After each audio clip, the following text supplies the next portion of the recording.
Hello, everyone, and welcome to episode 4 of the Duravent Group podcast. This is Brian Pesla here with my good friend Scott Schindelbeck. Nice to see everyone again. Happy to be here. Yeah, Brian, we've got a lot of really fun things to talk about, really good things happening at Duravent Group over the past month or so. Yeah. First is Selkirk University. Exciting stuff. Which we had a group of about 40 people down in Huntsville, Alabama to have some commercial product training. We'll talk about that. Good stuff. Then we're going to meet Red the dog. We're going to meet Red the dog out in Vacaville, who provides a lot of joy to many of our employees out in Vacaville. He's very cute. And then we're going to talk about breaking barriers and Duravent Group female engineers who a couple months ago did the first, we believe, the first UL 103 HT burn-in test. And so we'll talk about that. We'll meet them. So a lot of really good things. We'll have to explain to people what that is. That's true. Before we get started, something very important. So here we are in Duravent's Detroit headquarters. You can not. It's just a headquarters. It's not a plant or anything here, but it's an office. But before we got started, we were talking about sunglasses, right? Right. So a very appropriate topic in Detroit today when it's 96 degrees and sunny. Where last week it was rainy and 60. And dismal. Right? Wasn't it? Something we like go that, from 60 degrees to a heat wave. Okay, so very important topic. How many pairs of sunglasses do you have, Scott? Probably 4 or 5 that I can count. Expensive or cheap? Inexpensive, cheap sunglasses right now because I tend to lose the expensive ones. So I'm a collector of sunglasses now. Ever since I stopped buying cheap sunglasses, I have several pairs of expensive sunglasses. I keep adding to them, and I never lose them. So I can borrow some and lose them for you. Apparently, please do not lose them. So the moral of the story is no cheap sunglasses, like ZZ Top says. Get Maui Jims. There you go. Plug to Maui Jim. Or Gucci. Either or. Anyways, so on to the show. Yeah, let's kick it off. We said that onto the show. First thing we're going to start off, before we get into the main topics, we're going to start off with a little bit of personal fun. So we don't have the drink of the day today because we are where? We're in the office. We're in the office. So no drinking in the office, except LaCroix. Don't drink the key lime. That's the only point I have for you. Brian does not like don't drink the key lime. It's awful. But so 2 things for today. We are going to talk about favorite summer drink. Favorite summer drink. So they have to be refreshing, right? So I would also say like a Tito's lemonade would be very easy. But sitting by the pool with our sunglasses on, your expensive ones, me with my cheap ones. Yep. Typically enjoy like a strawberry daiquiri. A frozen drink is always good. Kind of knocks off the heat. Agreed. And then you can sit in the pool and drink that and not really have many worries. Yours? I agree. Mine, I would say, is a mojito. Okay. I like in the summer, like a traditional mojito was great because I like I'll grow the mint even. Yep, right. Have the mint and. So you have a green thumb. I do. I don't know, but yes, yeah. Apparently, I can grow Mint. Yeah. But a mojito. I like a mojito. Okay. The second question is favorite destination. Not in the U.S., the world, we'll say. Favorite global destination. Favorite place to, not for business, but to visit for fun. I'm extremely partial to Australia. I lived in Australia for 3 years. Lived in the Sydney area. It's always good to get back there. It's a beautiful part of the world. It takes a long time to get there, so if you do go, don't go for a few days. You go for a couple weeks. When's the last time you went there? It was about 1.5 years ago. I remember this because you know why? Why is that? You came back with an accent. I did come back with an accent. You're right. When I talk to Australians on the phone or visit people or visit with them when they come here, I immediately fall back into the Aussie accent. It's funny. Beautiful. I've never been. I'd love to go. So when I'm ready to go, I'll call you to make sure. All right. I know where to go to eat. We'll schedule it out. Fantastic. All right. Favorite destination for me, Maui, Hawaii, hands down. That's my favorite place to visit in the world. It's you have a timeshare down there, right? Yep. Yeah. So you're still, even with all the awful stuff that happened in Lahaina a year ago, it's a beautiful place with wonderful people, and it's just I love going there. So both of us picked a spot with an ocean. Yeah. The ocean's one of my favorite spots in the world. So agree. All right, good. All right, so let's kick it off and talk about Selkirk University. So as I mentioned in the preview, we had about 40, just under 40, one of our reps join us in Huntsville, Alabama. I was shocked when you told me it was that many. That's great. I mean, it started off smaller, but we just kept getting more and more and more RSVPs, and we focused the first one on our Southeast representatives. So there were 7 different companies that sent that many people to learn about our products, see how they get built, to meet the faces behind the product in the factory. We did it in Huntsville because one of our key manufacturing locations is in Huntsville, where a lot of these products are made. And so it was real good to see, not only in a classroom setting, but also to see the factory and see these products actually being built, that they could touch and feel things as it's going through. Beautiful. So we talked to several of the folks that were there with us, got some feedback from them, and let's take a listen to what they said about the training course and about the facility itself. Great, can't wait to hear it.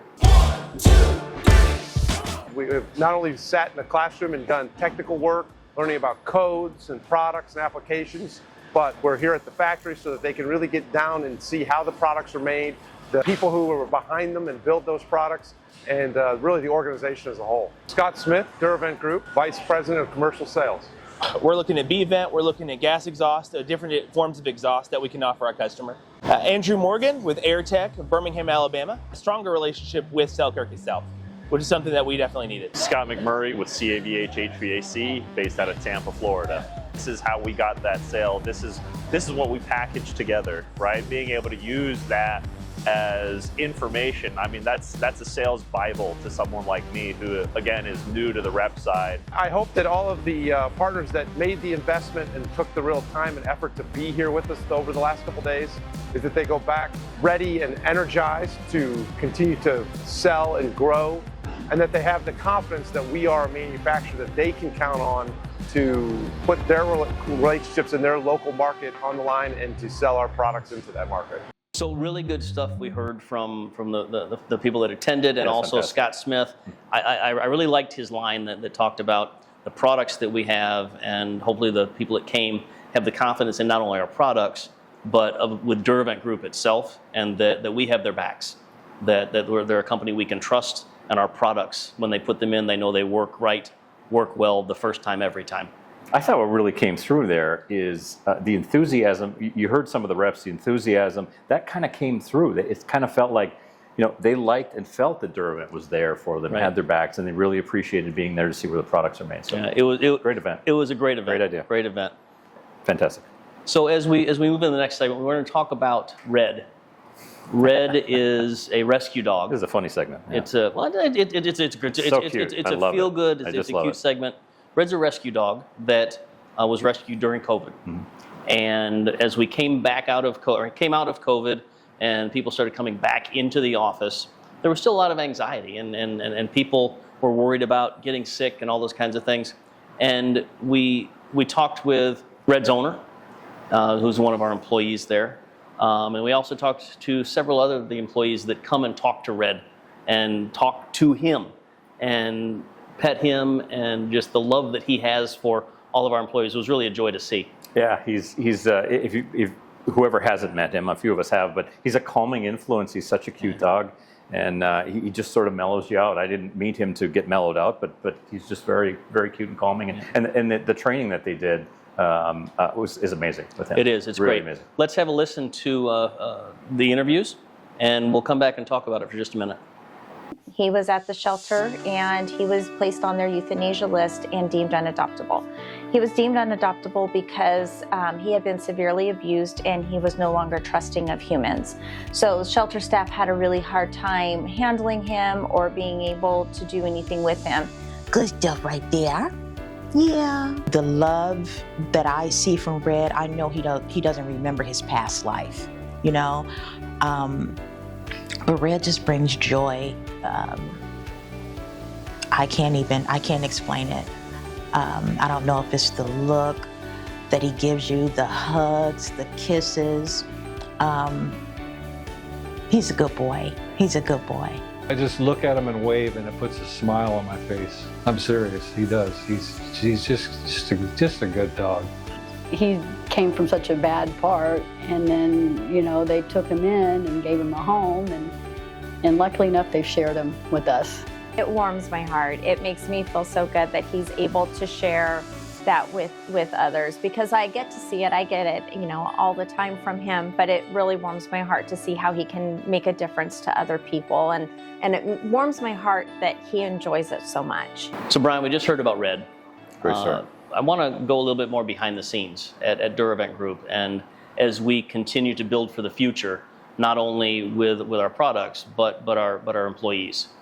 When we were out in Vacaville, we caught up with 2 of our female engineers that were a part of kind of a historic event that we believe we had the first female or all-female burn-in testing that was done in our industry. Scott, what's burn-in testing exactly? So burn-in test basically is it's a UL test. It's for UL 103HT in this case, and you fire a burner, which produces an enormous amount of heat. I believe in this case it was over 1 million BTUs, which is about 10 or 15 times what your average furnace puts out.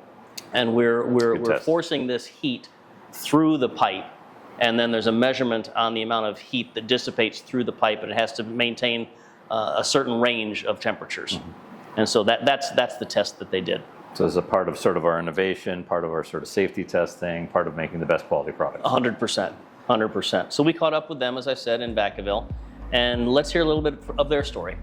Well, it was really run by Vadim. Vadim was a one-man show in the lab, and Duravent decided to go for their 103 HT listing with 10 through 16 inch diameter. Big job, more hands. So he had asked Allie and I to participate, and that is kind of how we got involved in the lab. It was a lot of trial and error, a lot of improvements that needed to be made, a lot of things like that. But once we did finally burn it, it went relatively smoothly. It's important and it feels great. I think, especially because in school, too, you're one of one in a class. You know, I'm the only girl in there. I think, actually, we went to school together, so we had classes together. Yeah. And there was times where it was just the 2 of us. And so it was already something that is kind of used to, even just from learning. And so to come here, it's always been traditionally very, very male dominated. And so it is nice to shake things up a little bit. Duravent Group specifically has really given us the opportunity to design and let us, you know, explore different, like, various ideas on certain products. I got to help redesign our flex puller, which is a one-time use kind of thing, but it takes a lot of work for production to make it. So I was able to help someone out there as well, just make their life easier. It's just, thank you for the opportunity to be able to grow and challenge myself. It's been so fun, and it is going to continue to be very fun. Great segment, and we want to thank you for what you've done here at Duravent. I think it's fantastic, you know, looking at this industry, it's a fairly male-dominated industry. For sure. So to see females, bright, extremely motivated, like Allie and Chantel, is really amazing to see that, and I love that Duravent encourages that. I love that we have such fantastic employees. We see that in other parts of the company as well, but it's great to see it in their innovation and engineering. And what touched me in their interview, Brian, was really how they feel the opportunity they've been given at Duravent Group to practice what they went to school for, but how they're breaking barriers themselves.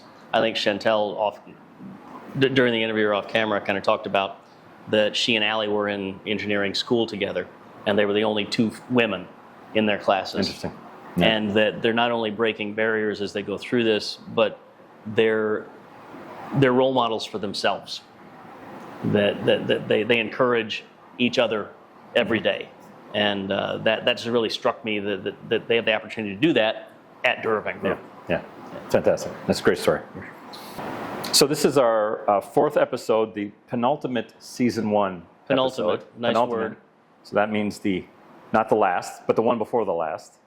So our next episode will be our final episode of season 1.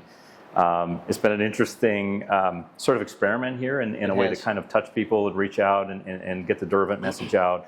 Talk about customers, talk about employees, talk about the great things the company's doing.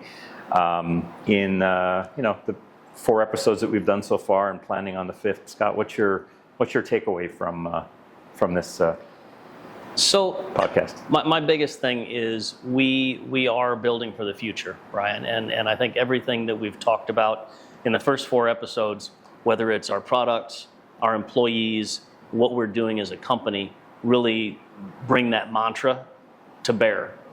We talked about employees that have been here for almost 50 years. Unbelievable. We talk about our new product innovation.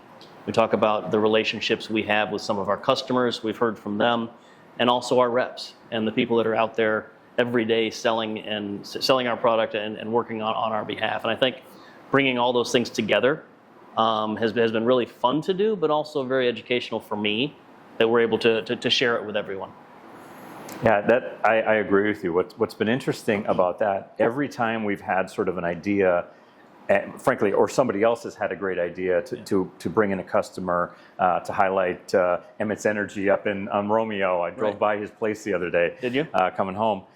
And we come up with yet another idea. There's another opportunity to highlight some great work that Duravent's doing, innovating, or that a customer is doing, sort of engaging with us, and we're creating sort of a win-win, or some of the great work employees are doing, which I think is fantastic, right? I think it's great to get employee spotlights out there and realize the group of great people that are here. Right. So what's interesting is the pipeline just keeps filling itself up of kind of, I think, fun things and unique things that you can do to show what Duravent's about and what we're good at. Right. So we've got one more episode in this season. One more. And then we hope you'll join us for Duravent Group's next Season podcast series, Season 2, as we move forward. You can listen to us on Spotify and watch us on Duravent Group's YouTube page. Watch us, share it, and tag us when you do. Any closing thoughts from you? No, I would just say, like Scott said, please watch, tag. There probably will be some giveaways if we see enough people tag and forward. So there's always good Duravent swag and other things in the making. So stay tuned for that kind of stuff. And other than that, it's been a pleasure. Been a pleasure. Any feedback you do have, any ideas, podcast@duraventgroup.com. Send us an email, shoot us some ideas. And Brian, what do you always say as we close? Stay cool and keep innovating. See you, everyone.